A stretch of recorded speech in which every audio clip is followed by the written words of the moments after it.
जाने पर भी मजबूर हो जाते हैं, नियुक्ति लेके ही जाना है। अगर कोई बोल देना कि एक तो मरने से सबको नियुक्ति मिलेगा, हम लोग वो भी करने को तैयार है। हम लोग एक की वजह से हम लोग सबके लोग को नियुक्ति मिल जाएगा। क्या फायदे हैं कृपया चल रहा है। जितने भी मेरे रसोईया भाई हैं मैं दे रहा हूँ ना, कम से कम चलो आप लोग भूख हड़ताल, कम से कम ये लोग तो नहीं रहना चाहिए ना। इसके बाद उधार लेके पढ़ी हूँ, अब यहाँ पे टेट पास करके आई हूँ, इसलिए इसमें उम्मीद लगाई हूँ कि मेरा लग जाएगा।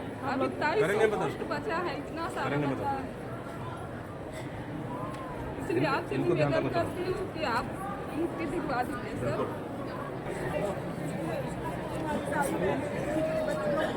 छोड़ के आइए, कई लोग लेके आइए, आपसे बहुत इन लोग को थोड़ा सा कुछ खिलाना है, करेंगे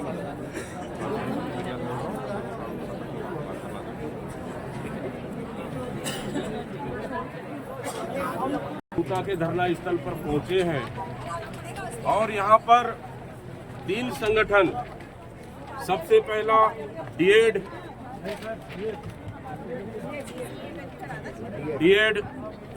जो उनको सिर्फ नियुक्ति पत्र देना है और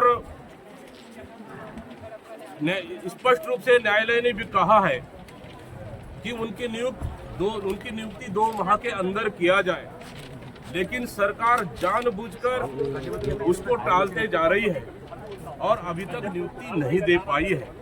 उसी तरह से हमारे सीएफ के कुछ साथी भी यहाँ पे, उन्होंने भी अपनी मांगों को लेकर धरना स्थल पर लगातार धरना दे रहे हैं। और दूसरी तरफ तीसरा संगठन, जहाँ मध्याह्न भोजन रसोईया, जो सरकार वादे करके आई थी कि मोदी गारंटी के नाम से हम इनको पूरी तरह से नियमित कर देंगे और कलेक्टर रेट पर इनको हम लोग मानदेय देंगे, लेकिन आज 2 साल पूरा हुआ, 1 रुपए भी सरकार ने नहीं बढ़ाया है। इन सब मांगों को लेकर और सबसे बड़ा तकलीफ की बात यह है कि लगभग 25 दिन पूरे होने जा रहे हैं कि हमारे ये डीएड के साथी आमरण अनशन पर बैठे हुए लगातार हर दिन प्रतिदिन लगभग 10 से 15 लोग जो हॉस्पिटलाइज हो, मतलब अस्पतालों में भर्ती हो रहे हैं और मतलब उसके बावजूद भी न शासन न प्रशासन कोई भी व्यक्ति इनसे बात करने को तैयार नहीं है और उनकी लगातार मतलब विषम परिस्थितियों में वो सरकार के खिलाफ अपनी जायज मांगों को लेकर लड़ाई लड़ रहे हैं, अपनी हक की मांग को लेकर वो धरना प्रदर्शन कर रहे हैं, अनशन कर रहे हैं। लेकिन इस सरकार में क्या कोई ऐसे व्यक्ति, कोई अधिकारी या कोई सरकार के नुमाइंदे नहीं है क्या कि इन लोगों से बात कर सके?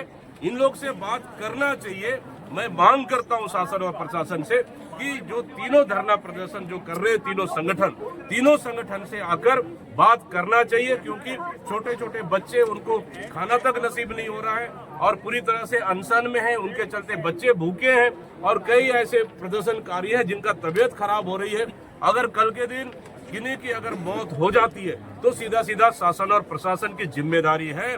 इसलिए हम मांग करते हैं कि शासन और प्रशासन दोनों तत्काल संज्ञान में ले और जो इनकी मांगे हैं, इनकी जायज मांगों पर आकर धरना स्थल पे बात करना चाहिए या फिर इनके कमेटी बुलाकर तुरंत बात करना चाहिए ताकि इनका आंदोलन और धरना समाप्त किया जा सके और इनकी मांगों को पूरा किया जा सके। 2 साल चुनौती दी है, 2 साल सरकार को, 2 साल में उन्होंने कुछ नहीं किया, कोई वादे कहीं पर भी बैठ जाए। मैंने तो कहा कि 2 साल में सरकार ने कितने वादे पूरे किए मोदी गारंटी के नाम से। आज डीएड के युवा जो जिनको नौकरी लगना है, पिछले 24 दिसंबर से भूख हड़ताल पर हैं, आमरण अनशन पर हैं। सीएफ के जो युवा नौकरी लगना चाहते हैं वो धरने पे हैं और जो ये रसोईया जो बैठे हुए हैं धरने पे, ये इनको झूठ बोलकर वोट लिया गया इनसे, ये धरने पर बैठे। इनको कौन वादा किया था?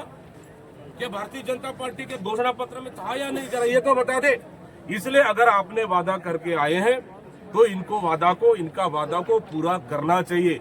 और जो धरना प्रदर्शनरत हैं उनको कमेटी इनके कमेटियों से चर्चा करे और इनकी मांगों को पूरा कर आमरण अनशन और धरना प्रदर्शन सरकार को खत्म करना चाहिए। मैंने दिया है चुनौती कि सरकार बता दे कि 1-2 साल के अंदर में कितने लोगों को नौकरियां दी है, कितने लोगों को नौकरी दी, कितने युवाओं को नौकरियां दी है। जो इन्होंने 1 लाख युवाओं को नौकरी देने का वादा करके आए, श्वेत पत्र जारी करे अगर हिम्मत है तो। पूरा प्रदेश देखना चाहता है।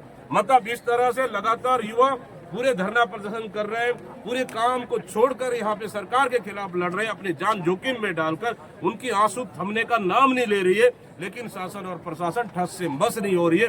इससे बड़ा दुर्भाग्य क्या हो सकता है। फिर से मैं कह रहा हूँ, चुनौती दिया हूँ मैं, अगर मुख्यमंत्री हिम्मत है तो मुझसे डिबेट करने के लिए तैयार रहे, नहीं तो आके इन धरना प्रदर्शनकारियों से माफी मांगे और इनकी मांगों को तत्काल पूरा करे। आप लोग भ्रष्टाचार को लेकर पूरा एक अभियान शुरू करने वाले हैं और उस पर अजय चंद्राकर जी बड़ा बयान है कि मोहब्बत और भ्रष्टाचार का भी खर्च नहीं हो सकता, केवल बाबू बदलता है।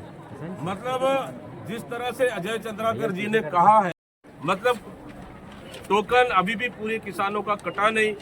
अभी टोकन के लिए किसान आवेदन देता है तो उस किसान के घर में जाकर धान को देख रहे सरकार के कर्मचारी कि वास्तव में ये धान एक किसान का है या नहीं है। धान अगर मिला तो फिर उसका खेत जाकर देख रहे हैं। मतलब गजब का तमाशा बना के रखे। एक तरफ धान खरीद नहीं पा रहे और ऊपर से किसानों को परेशान करना, ये कहीं ना कहीं ये सरकार किसान विरोधी सरकार है और ये नहीं चाहती किसानों का धान खरीद सके। इसलिए लगातार हर दिन नए नए नियम कानून निकालकर किसानों को धान को नहीं खरीद रहा है, तो नए नए अड़ंगे डालना ये सरकार की पुरानी फितरत बन गई है। ठीक, मदद करेंगे हम लोग। ठीक है, 21 तारीख को बात रखेगा सर।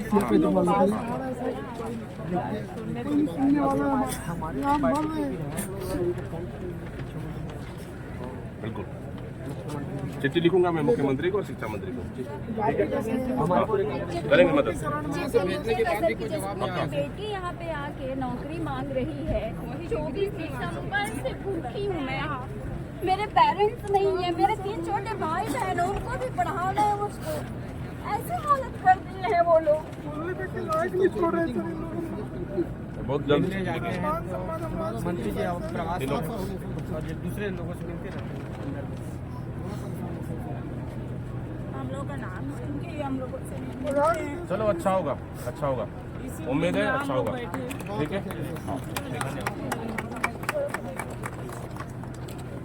तो क्या ये सुशासन है? क्या यही मोदी की गारंटी है? अगर सुशासन अगर रहता तो मुझे लगता कि धरना स्थल में एक भी कर्मचारी या कोई प्रदर्शनकारी नहीं रहते। सरकार को तो तुरंत इस पे संज्ञान लेना चाहिए, इनकी कमेटी से बात करना चाहिए, शासन और प्रशासन के अधिकारी आके इनसे बात करना चाहिए और जो इनकी जो मांगे हैं जायज मांगे हैं और इनको सरकार को संज्ञान में लेकर तत्काल इनकी मांगों को पूरी करनी चाहिए। अगर सुशासन स्थापित किया है, अगर आपने मोदी गारंटी पूरा किया है तो मुझे डिबेट करने के लिए आप तैयार रहें। किस चौक में डिबेट करना चाहते हैं, दीपक भाई तैयार है आपसे डिबेट करने के लिए।